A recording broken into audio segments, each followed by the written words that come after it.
Hi there, I'm Lucille Greeff and I am one of the partners in Aephoria. Enneagram 7s are positive dreamers.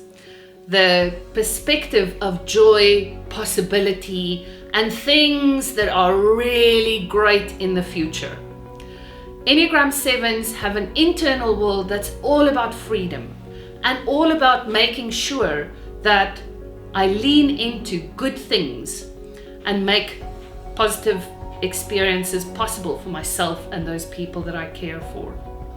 What this means is that Enneagram 7s are very sensitive to having their options taken away.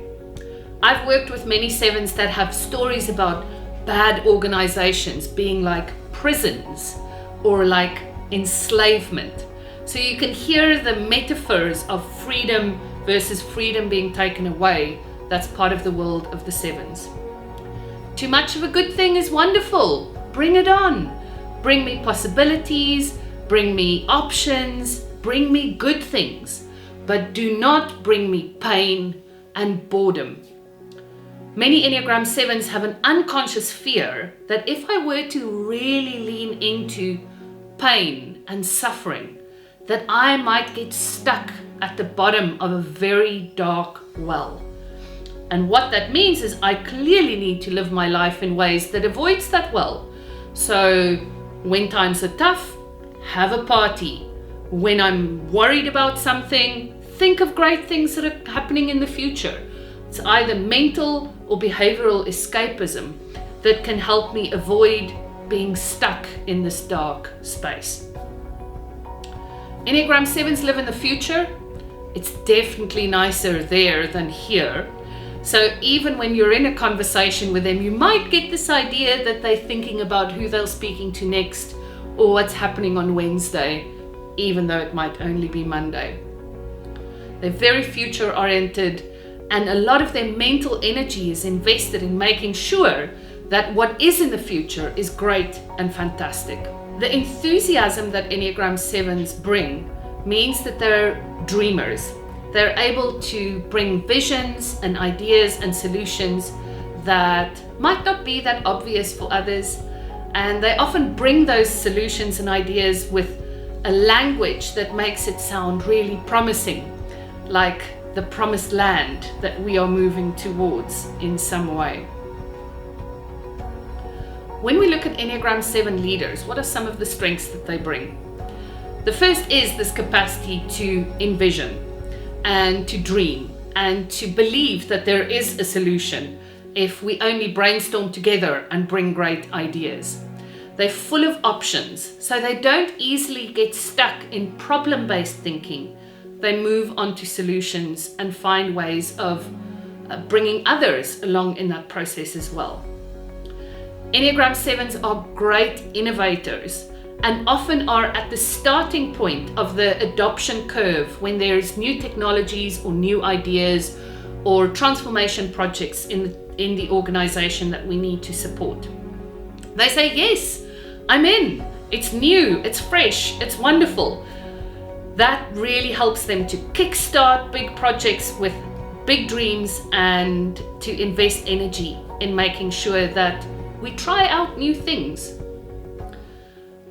The flip side of that is that they might get bored with things and might not be that great at completing projects once they've lost interest. Enneagram 7s have a tonality that they bring that people can find infectious. The tone is positive, it's optimistic, it's full of energy. And so if we're in a space where we're needing to bring up the energy and the vibe and the engagement in a group, Enneagram 7s often have great ideas around how to do that and how to bring that energy alive inside the organization. Development, we've already touched on one of them. What happens once I get bored with a project? What happens when the detail doesn't really interest me? Enneagram 7s might prefer to back off or to get others to do those parts of the job, which is great. It's a wonderful adaptive mechanism.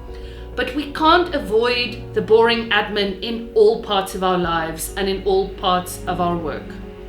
In being so focused on reframing what's happening into a positive way of looking at things, some people might also get frustrated with the Enneagram 7s who don't seem to recognize or don't seem to stay with the gravity of problems enough. I'm turning it into an opportunity. How do we get the information in that this is actually broken or not working or a problem? We need to stand still with some of that a little bit more, Enneagram 7s. It also signals to the people around you that you've heard the challenge and the pain and the problems that they are bringing to you. Don't move on too quickly. Maybe not everything needs rose-colored glasses or a rose-colored spin to it as quickly as you get there. Enneagram 7s are some of the more assertive types on the Enneagram, but they're very impatient to get on with things. They lean into conversations very quickly and often want to close those conversations once the bare minimum of the conversation has been had. You need to learn how to listen better. You don't really know what everyone in the group is going to say, even though you have a very quick mind and you're able to anticipate a lot. Slow down. Bring your energy from being out there in the future into the here and now, and pay attention to people with your presence. Maybe the conversation gets more interesting if you slow down enough to truly listen to others.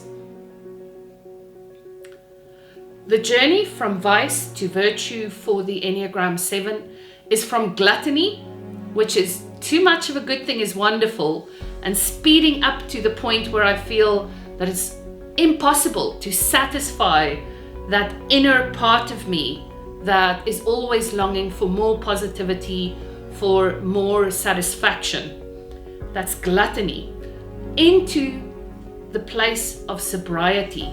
It's a very strong word that we use here in the Enneagram. Sobriety is the experience that what I have in the here and now is enough. That I don't need to seek more. That what is here is sufficient. I don't need to grab more pleasurable experiences. Sobriety comes from a place of deep personal gratification, as opposed to from feeling that I need to find things in the world to satisfy me and to maybe fill a hole that I carry within me. Enneagram 7s, we need your positivity, we need your big visions, we need the belief in a bright future at this point in time. We ask you to slow down and to be in the conversation with us and to listen. Be with us here and now. We don't need to jump into the future too quickly.